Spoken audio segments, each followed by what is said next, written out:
오늘 말씀은 사도행전 17장 말씀을 가지고 오늘 말씀을 나누기 원합니다. 사도행전 16장까지 우리 바울은 빌립보에서 하나님의 기적들도 일으키는 장면들을 보게 됩니다. 귀신 들린 여종을 치유하여 주자 그의 주인이었던 사람들 때문에 감옥에 갇히고 매를 맞게 되죠. 그러나 그 감옥 안에서 바울과 실라가 찬양할 때에 그 묶인 것들이 풀어지는 역사가 그날 밤에 일어나게 되고, 자기에게 주어진 은혜로서 그쳐진 것이 아니라 간수도 다른 사람도 살리는 하나님 나라의 복음의 그 은혜를 보았습니다. 그리고 그 구원은 주 예수를 믿으라 그리하면 너와 내 집이 구원을 얻는다는 그 말씀이 그 간수의 가정에 임하게 되고, 그 가족 모두가 그날 밤에 침례를 받고 구원을 받은 사건들을 기록하고 있습니다. 이제 사도행전 17장은요, 지도회를 보시게 되면 사도 바울이 이 빌립보에서의 사역을 마치고 이렇게 계속해서 이제 2차 선교여행을 계속 해 나가는데요. 오늘은요, 데살로니가와 베레와 그리고 그리스의 아테네까지 이르는 선교의 여정들을 우리가 한번 말씀 통해서 따라가 보려고 합니다. 첫 번째, 오늘 말씀의 제목을요, 종교와 기독교라는 그 타이틀로 정했는데요. 그것은 무엇이냐면 이전과 오늘 사도행전에서 나타나는 그 메시지가 조금 다릅니다. 똑같은 복음을 전도하고 있지만 이전에 사도행전 16장까지는요, 사도 바울이 유대인들에게 예수 그리스도를 증거하는 메시지였어요. 유대인들은 율법을 중요시하는데 이제는 믿음으로 말미암는 구원에 대해서 얘기했고, 또한 그런 것들이 갈등이 있었지만 그 갈등은 어디 안에서 있었다? 유대인 안에서 있었다는 것이죠. 근데 오늘 아테네를 방문하게 되면서 그 복음의 메시지가 이젠 유대인을 떠나서 스토아 철학자들, 에피쿠로스 철학자들과 함께 그 복음의 메시지가 달라진다는 것이죠. 그래서 오늘 17장 말씀을 보게 되면 이제는 우리가 알고 있는 어떤 종교라는 그 타이틀 가운데에 종교를 믿고 있는 사람들과 이제는 기독교, 예수 그리스도를 알고 있는 바울의 메시지가 충돌하게 되고, 그 메시지가 어떻게 바뀌어져 가는지를, 전달되어지는지를 우리가 좀 알기 원합니다. 세상 사람들이 복음을 전했을 때에 두 가지의 반응이 있습니다. 첫 번째는 예수 그리스도를 핍박하는 자들도 있고, 또 어떤 자들은 예수 그리스도를 영접하고 받아들이는 사람들이 있죠. 첫 번째는요, 오늘 17장에서도 예수 그리스도를 영접하는 사람들이 나타난 것을 보게 됩니다. 유대인 중에 그 말에 설득되어 바울과 실라를 따르는 사람들이 생겼습니다. 하나님을 경외하는 많은 그리스도인들과 적지 않은 귀부인들도 바울을 따랐습니다 라고 얘기하고 있어요. 복음을 전했을 때에 그 지역에 가장 높은 사람들이 이제는 예수 그리스도의 복음을 받아들이고 바울을 영접하였다, 예수 그리스도를 받아들였다라고 얘기하고 있는 것이죠. 복음을 증거할 때에 그 복음의 메시지는 사람들을 변화시키는 능력이 나타나는 것을 보게 됩니다. 근데 또한 두 번째, 5절 말씀 보면 귀부인들, 사회 전반적인 유명한 사람들이 예수를 믿는 것을 보고 많은 사람들이 시기하였다라고 얘기합니다. 여기서도 유대인들이 바울을 미워하고 불량배들을 모아서 폭동을 일으켰다라고 얘기해요. 그래서 도시가 혼란에 빠지게 되었고 바울과 실라를 군중 앞으로 끌어내려고 그들을 잡으러 다녔다라고 얘기하고 있는 것이죠. 그러나 그 바울을 잡지 못하자 야손이라는 사람을, 바울을 도와줬던 그 야손이라는 사람을 붙잡아서 그를 감옥에 가두고 보석금을 내고 나중에 풀어주는 그 사건들도 오늘 17장 안에 드러나게 되어 있는 것입니다. 복음이 전달될 때 부흥의 역사가 있습니다. 또한 그 부흥과 더불어서 핍박과 어려움도 같이 나타나는 것을 보게 되는 것이죠. 부흥의 은혜도 있지만 또한 우리가 십자가로 감당해야 될 믿음의 사역들도 있다는 것을 보게 됩니다. 근데 오늘 독특한 것이 무엇이었다고 얘기했죠? 지금까지는 유대인들이 야손이라는 사람도 감옥에 가두고 바울을 잡으려고 했다라고 얘기하는데, 이제는 그 바울이요, 이제는 그 아테네로 움직여 그들을 피하여서 도망을 가게 됩니다. 근데 그 부분에서 보게 되면 이제 새로운 도전들이 생겨나는데, 어떻게 이제는 종교가들이 하나님을 만나는가에 대한 그 논쟁이 벌어지게 되는 것을 보게 되는 것이죠. 사도행전 17장 18절 말씀 보게 되면 사도 바울이 아테네에 이르러서 어떤 사람들을 만나게 되냐면 에피쿠로스 철학자들과 스토아 철학자들이 바울과 논쟁을 하게 되었습니다 라고 얘기하고 있어요. 여러분 철학 시간에 들었던 얘기 아니세요? 에피쿠로스 학파, 스토아 학파 처음 들어보세요? 에피쿠로스 학파는요 어떤 사람이냐면 쾌락을 쫓는 사람들이다 라고 얘기하고 있어요. 근데 여기서 말하는 쾌락이란 참된 진리를 알았을 때에 참된 얻음으로서의 행복을 쫓는 사람들이라고 얘기하는 사람들이죠. 또한 그들과 더불어서 또 반대적인 입장에서 스토아파라는 사람들이 있었는데, 이 사람들은요 어떤 사람들이냐면 참된 것은 무엇이냐? 진리다, 이데아다라는 생각을 갖고 있었고, 그것을 얻기 위해서는 우리가 쾌락적인 것들을, 나를 즐겁게 하는 것들을, 몸을 즐겁게 하는 것들을 금지하고 정신적인 이데아적인 것들을 쫓아가야 된다라고 말하는 사람들이에요. 그래서 모든 것들이 신이다라고 주장하는 사람들이 이 스토아 학파입니다. 이젠 바울이요 유대인들과 율법을 가지고 복음을 제시하고, 율법의 잘못된 것과 그들의 행위가 잘못된 것과 하나님의 약속대로 메시아를 보내주셨다는 것을 갖고 복음을 전하는 것이 아니라, 지금 누구에게? 에피쿠로스 학파와 스토아 철학자들에게 이제는 예수 그리스도를 복음을 증거하는데, 어떻게 복음이 전개되었는지를 말씀을 통해서 좀 더 알기 원합니다. 이전에 이 그리스의 아테네 철학이 발전한 이 도시에서 이 두 가지의 큰 사상이 있었다면, 지금은요 이 사상을 갖다가 대표하는 것이 종교 다원주의라고 얘기하고 있는 것이죠. 종교 다원주의는 무엇이라고 얘기하면, 우리가 신을 믿는데, 기독교는 하나님을 믿고, 불교에 있는 사람들은 부처를 믿고, 이슬람 모슬림들은 알라를 믿고, 힌두인들은 자신들이 말하는 종교의 그 신들을, 수많은 신들을 믿는데, 이름은 달라도 종교가 다르지만 모두가 같은 곳, 한 방향을 향하여 나아간다라는 것이 종교 다원주의예요. 이것을요 그림으로 그려보면 이렇게 되겠죠. 높은 산이 있습니다. 그리고 이 산을 올라가는 다양한 방법이 있죠. 산을 올라갈 때에 이 루트를 통해서 올라가는 사람들도 있을 것이고, 이쪽으로 제일 짧은 거리를 통해서 올라가는 사람들도 있을 것이고, 여러 가지 모양에서 방향으로 이 산을 올라갈 수 있다라고 얘기한 것이죠. 그래서 종교 다원주의는 뭐라고 얘기하냐면, 그 부르는 이미 신이다, 알라다, 하나님이다 달라도 기독교는 이런 방향으로 가는 것이고, 불교는 이런 방향으로, 천주교는, 이슬람교는 여러 가지 종교들이 자기의 방향을 갖고 올라가는 것이다 라고 얘기하고 있어요. 그래서 종교 다원주의가 이런 사상들을 대표한다는 것이죠. 그런데요, 그래서 그 사상들을 믿는 사람들이 이제는 교황도 만나게 되고, 그 교황을 만날 때에 누구랑 같이 가요? 불교, 원불교, 천두교, 유교, 힌두교, 종교란 종교사들이 다 모여서 우리가 이렇게 싸우지 말고 서로 화합하고 사랑하고 사람들을 도웁시다, 하나가 됩시다. 이게 에큐메니컬 운동이라고 해서 종교 다원주의의 어떤 대표적인 사상이라고 얘기할 수 있습니다. 다른 사람을 사랑하자, 나쁜 얘기 아니죠. 그런데 이 사상이 뭐라고요? 누구나 신은 부르는데 이름이 달릴 뿐이지 다 똑같은 거다라고 얘기하고 있는 거예요. 그런데 기독교는요 그렇게 얘기하고 있지 않죠. 그렇기 때문에 맨날 기독교만 욕을 먹어. 왜 니네만 잘났다고 튀는 거야? 니네만 하나님 믿냐? 우리도 하나님 믿어. 우리도 알라 믿어. 그러니까 서로 돕고 서로를 인정하고 가야지. 왜 너희만 기독교를 믿어야지만 천국에 갈 수 있다, 하나님을 만날 수 있다라고 얘기한다면, 너희는 너무 독선적이야, 너희는 너무 건방져라고 얘기하고 있는 거예요. 종교 다원주의 입장에서는요 맞는 말이죠. 그런데요 기독교는요 이것이 아니라는 거예요. 사도 바울은 이 그리스 철학자들과 만나서 복음의 메시지를 전하는데, 그 복음의 메시지가 이제는 우리 기독교가 무엇이 다른지를 그들에게 설명하는 것이 오늘 17장 안에서 드러난 장면들이죠. 그래서 불교, 천주교, 많은 원불교 그런 사람들이 이제 함께 모여서 신부님이 절에 가서 설교를 하기도 하고, 스님이 교회에 와서 설법을 하기도 하는 어떤 웃지 못할 일들도 이루어지고 있다는 것이죠. 그런데 이것은 기독교의 성경의 사상이 아닌 것이죠.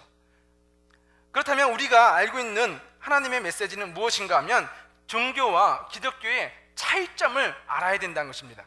근데 기독교는요, 종교 다원주의는 내가 올라간다라고 얘기해요. 근데 기독교는 뭐라고 얘기하면, 내가 올라가는 것이 아니라 하나님이 내려오셨다라고 얘기하고 있어요. 이게 무슨 메시지냐면, 이 그림을 한번 보십시오.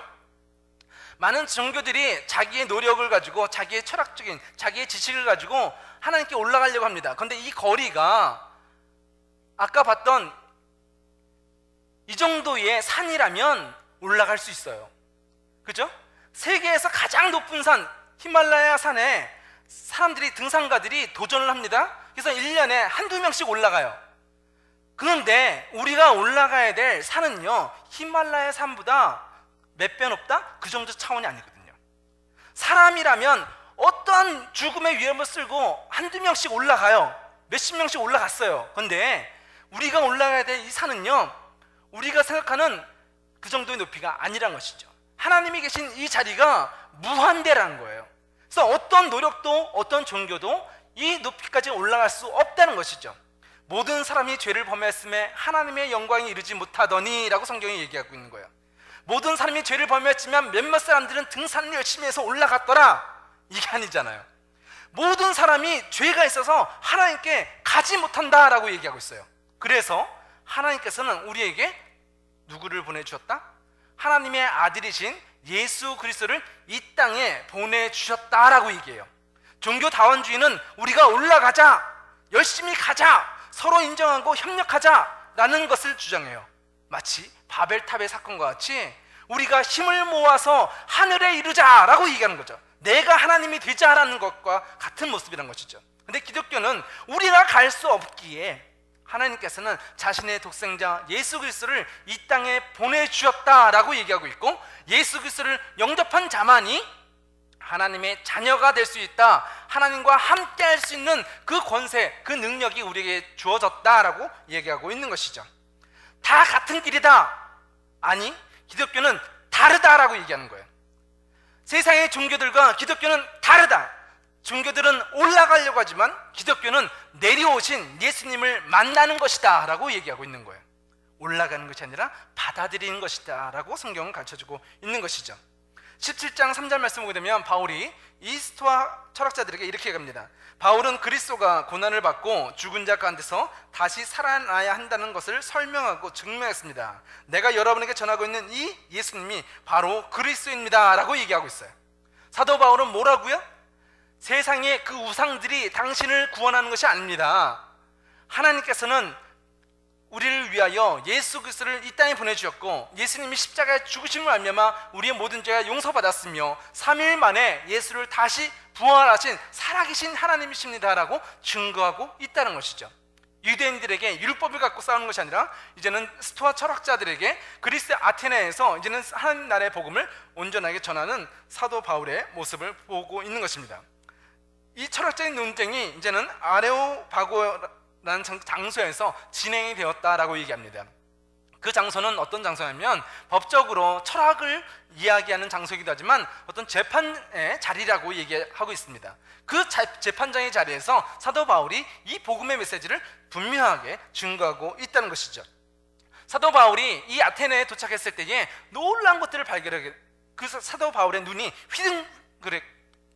휘둥그레졌습니다. 눈이 커진 것이죠. 왜 커졌냐면 그것을 돌아다녀 보니까 어떤 것이 있냐면, 여러분이 섬기는 것들을 자세히 살펴보았는데 그 중에서 알지 못하는 신에게라는 글을 새긴 제단도 보았습니다 라고 얘기하고 있어요. 가는 곳곳마다 신상, 우상들이 금으로, 은으로, 돌로, 나무로 새겨져 있는 거예요. 여러분 그리스 로마 신화들 보게 되면 많은 신상들의 모습이 있잖아요. 근데 그 가는 곳곳마다 그 신들이 서 있는 거예요. 그리고 어떤 신은요, 뭐라고 써 있냐면 알지 못하는 신이라고 얘기하는 거예요.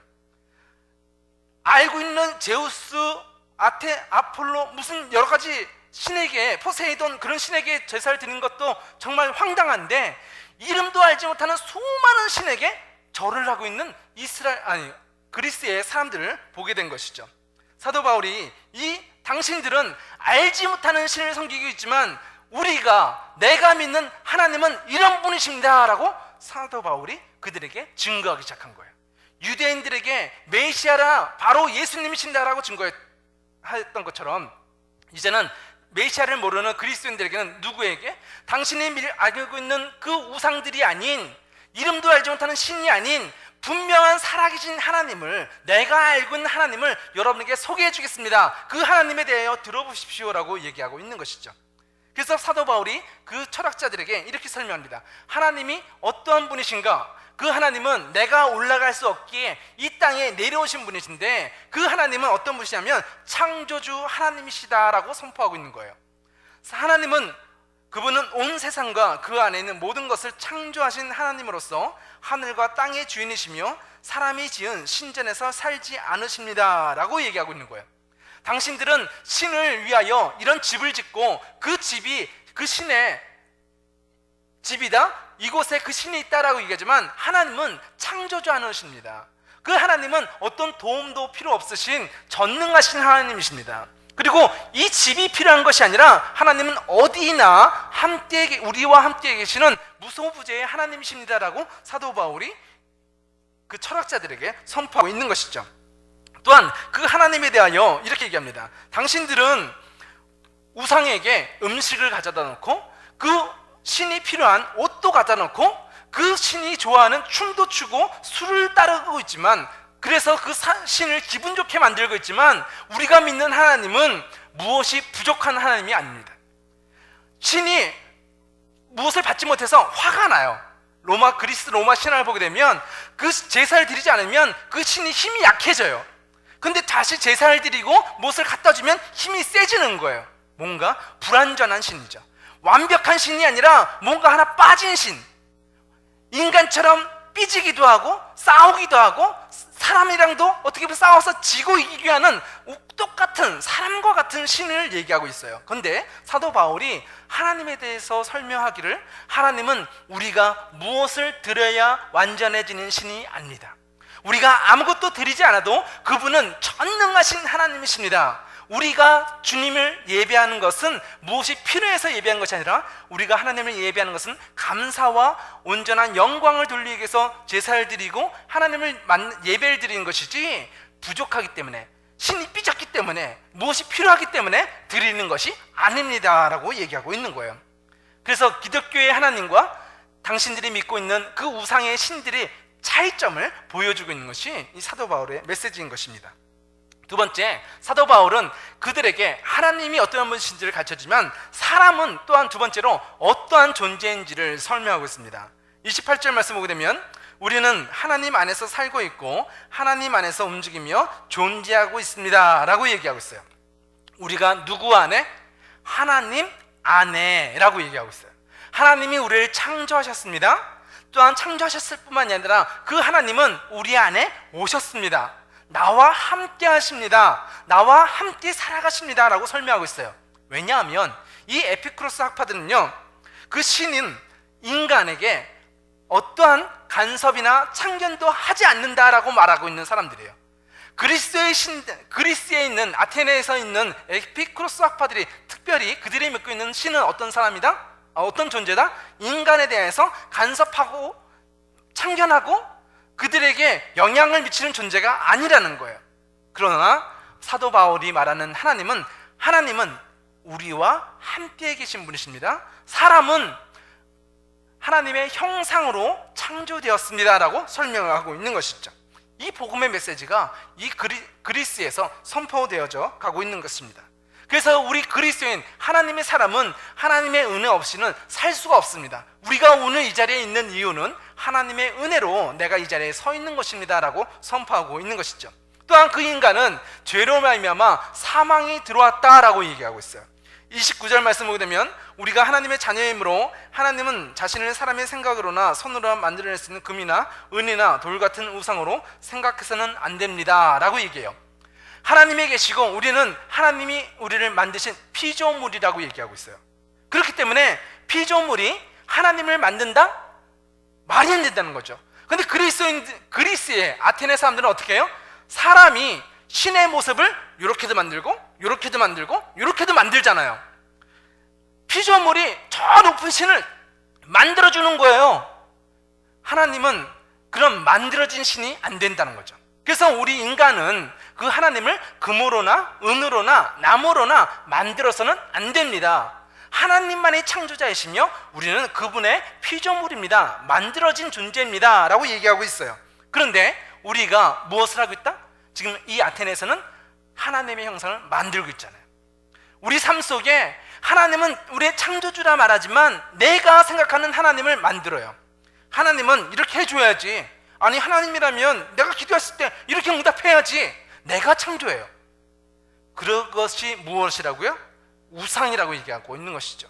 그 우상, 우리 속에 죄가 있을 말미암아 우리가 하나님과 깨어졌다라고 얘기하고 있어요. 그래서 그 죄가 있는 사람들은 어떻게 해야 된다? 하나님을 알지 못했던 시대에는 하나님께서 눈 감아 주셨지만 이제는 우리가 죄인인 것을 깨달았을 때 어떻게 해야 된다? 온 세상 사람들에게 회개하라고 명령하십니다 라고 얘기해요. 우리가 신앙이 어려서 하나님을 잘못 이해하고 내가 원하는 방식으로 하나님을 만들어갔던 잘못된 행동들이 있었다면 이제 무엇을 하라? 회개하라. 너희 마음속에 있는 우상을 버려라. 성경이 가르쳐주고 있는 것이죠. 하나님은 우리를 자신의 형상을 따라 창조하셨습니다. 그리고 우리가 하나님의 형상을 거룩함을 잃어버렸을 때에 우리는 반드시 회개해야 된다라고 성경은 가르쳐주고 있는 것이죠. 인터넷에 이런 사진이 떠있던데, 우리 페이북에도 올라와 있던데요. 이 사진 보신 적 있으십니까? 타이완의 어떤 성형외과에서 광고를 실었대요. 그래서 엄마 아빠의 모습이 너무 잘생겼잖아요. 그런데 3명의 형제 자매가 있는데 얼굴이 엄마 아빠를 전혀 안 닮았어요. 근데 이게 뭐냐면 성형외과에서 엄마 아빠가 아마 수술을 받았나 봐요. 그래서 아이들은 태어났는데 원판불변의 법칙, 이 DNA는요 속일 수가 없는 거죠. 성형수술을 통해서 우리의 얼굴을, 겉모습은 아름답게 바꿀 수 있지만 그 속사람, 내 DNA는요, 나의 DNA는요 바꿀 수 없다는 거예요. 우리가 하나님, 사람들이 보기에는 멀쩡해요, 잘생겼어요, 나이스해요. 그러나 하나님은 우리의 중심을 보신다는 것이죠. 우리가 회개하지 않으면 우리 겉모습은 아름다울지라도 우리 속사람이 더러울 때에 하나님은 우리를 받지 않으신다라고 성경은 갖춰주고 있는 것이죠. 성경은 하나님은 우리의 중심을 보신다라고 얘기해요.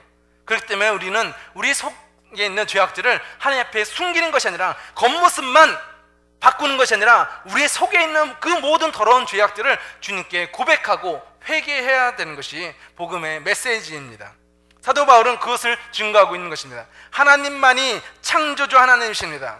또한 인간은 하나님의 형상으로 창조되었습니다. 인간이 범죄하였으며 말미암아 우리는 회개함으로 예수 그리스도의 피로 주님 앞에 나가야 됩니다라고 제시하고 있는 것입니다. 마지막 4번째, 사도 바울은 우리가 올라가는 것이 아니라 하나님을 받아들여야 되는데 그 받아들이는 유일한 구원의 길로서 예수 그리스도를 증거하고 있습니다.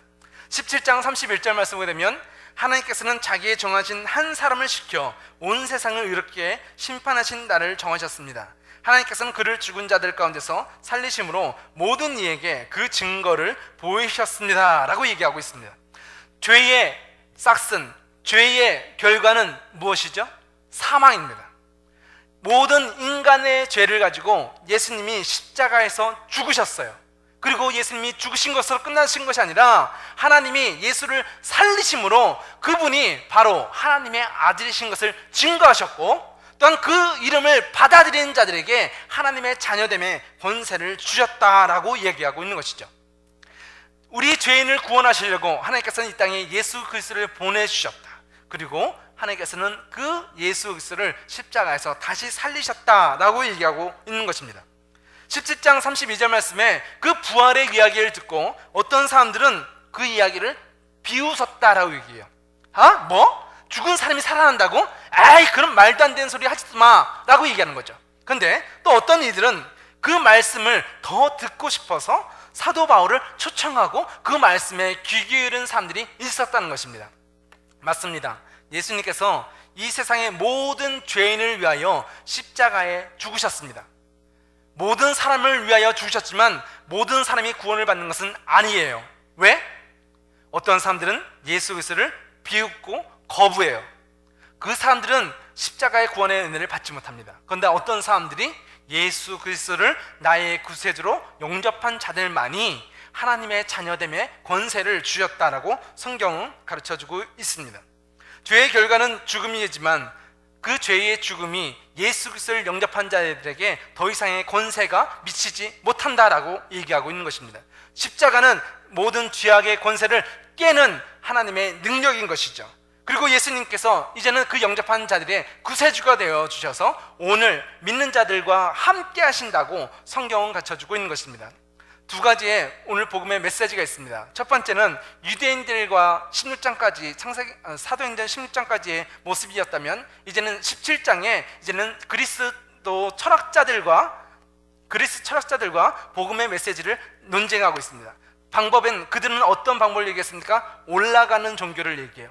그러나 사도 바울은 우리가 올라갈 수 없기에 하나님께서 이 땅에 내려오신 예수 그리스도를 증거하고 있고, 그 예수님은 참 하나님이시며 참 인간이시다. 그분이 십자가에서 죽으심을 말미암아 우리의 모든 죄가 용서받았고, 그분을 나의 그리스도로 영접할 때에 나는 하나님의 자녀가 되는 것입니다 라고 그 복음의 메시지를 선포하고 있습니다. 이 시대에도 이 수많은 철학자들이 있습니다. 자기 자신의 철학과 논리를 갖고 있습니다. 기독교인이라면, 하나님이라면 이렇게 해야 돼, 내가 생각하는 교회는 이런 거야, 자기의 철학들을 얘기해요. 그 모든 철학의 메시지는 무엇이죠? 내가 하나님의 위치에, 내가 생각하는 하나님은 이런 모습이야 라고 우상을 만들고 있다는 것입니다. 그러나 성경의 메시지는 우리가 생각하는 하나님을 만드는 것이 아니라 성경에서 가르쳐주는 이 복음의 메시지를 듣고 회개하고 나오라 라고 바울은 선포하고 있는 것이죠.